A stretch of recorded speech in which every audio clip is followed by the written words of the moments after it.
Sabe aquela frase do Alexander Solzhenitsyn, Hum, que diz que a linha que divide o bem do mal atravessa o coração de todo ser humano?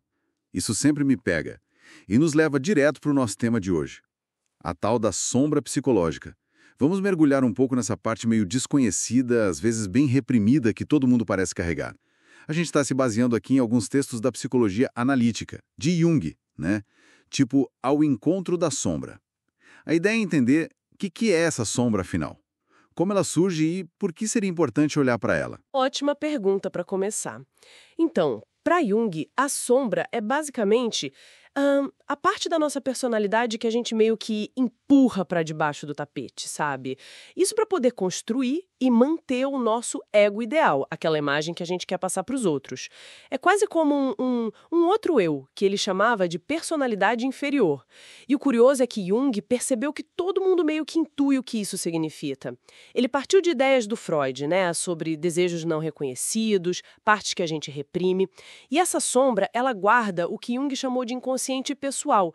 É como se fosse a porta para acessar coisas mais profundas nossas. Mas é fundamental entender, ter uma sombra não é um defeito. É parte do processo de ser humano, de formar um ego, sabe? Desse jogo entre ser indivíduo e fazer parte do grupo. E como é que ela se forma na prática? Isso começa bem cedo, né? Parece que desde criança a gente já vai aprendendo a reprimir o que os outros veem como errado ou feio para ser aceito. Principalmente pelos pais, imagino. Tem até uma psicanalista, a Alice Miller, que fala que a gente rejeita partes nossas antes mesmo de saber falar direito. Exatamente. E aí, para lidar com isso, a gente cria o que chamam de persona, né? Uma máscara social. Ou um falso eu para esconder o que foi reprimido. Sabe aquela criança que se faz de durona para ninguém ver que ela precisa de afeto? É um exemplo. O Robert Bly usa uma metáfora ótima, da sacola invisível. A gente vai jogando lá dentro tudo que é indesejado. Raiva, medo, até a espontaneidade às vezes. Essa sacola é a sombra.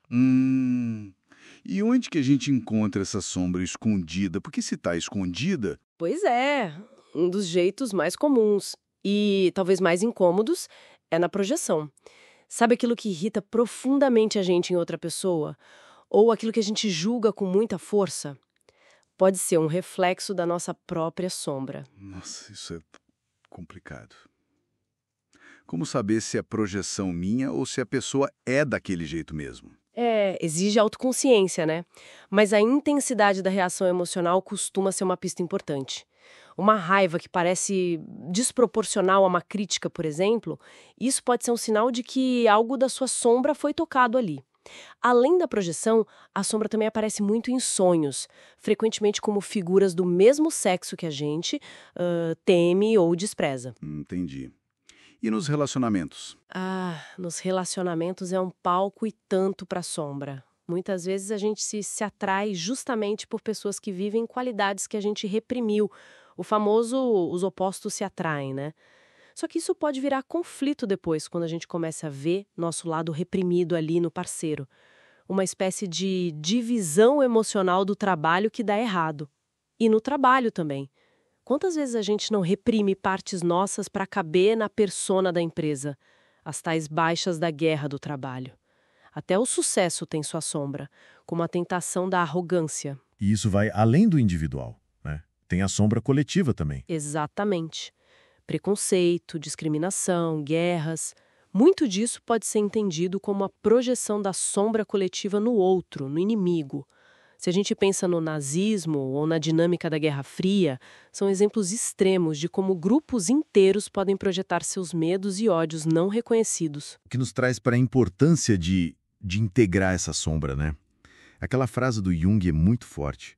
Prefiro ser íntegro a ser bom. Ignorar a sombra não faz ela sumir. Pelo contrário, parece que só dá mais poder para ela agir por trás dos panos. Confrontar isso seria a chave para a individuação, para a gente se tornar mais inteiro. Perfeito.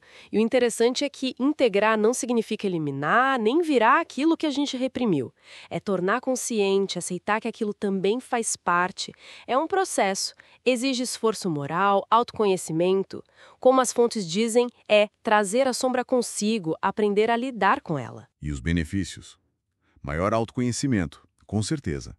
Talvez mais compaixão, por nós mesmos e pelos outros ao reconhecer essa complexidade toda. Sim, autenticidade também. E a liberação de energia vital que estava presa ali. As fontes falam que na sombra tem puro ouro. Recursos, talentos, vitalidade que a gente negou. Então, resumindo, a sombra é essa parte nossa, inerente, mas muitas vezes oculta, surge da repressão, que é até necessária para viver em sociedade. Mas ignorá-la nos leva a projetar e sermos controlados por ela sem perceber. Integrá-la, por outro lado, mesmo sendo um desafio, é o caminho para a totalidade, para a maturidade psicológica. e entender isso tudo ajuda demais, né? A decifrar nossos próprios conflitos, melhorar relacionamentos e até ter uma lente para entender problemas sociais bem maiores, como o preconceito. É um passo para viver com mais integridade, talvez. Sem dúvida. E fica então uma reflexão, né? Os textos sugerem que o mal coletivo, essa sombra social que a gente vê se manifestar, ela não se resolve só com esforço racional ou boa vontade superficial. Olhando para o mundo de hoje, com tantas tensões, qual seria o desafio individual para cada pessoa começar a retirar as próprias projeções, como se diz, para que essa batalha comece a ser travada onde talvez ela realmente aconteça primeiro dentro de cada um?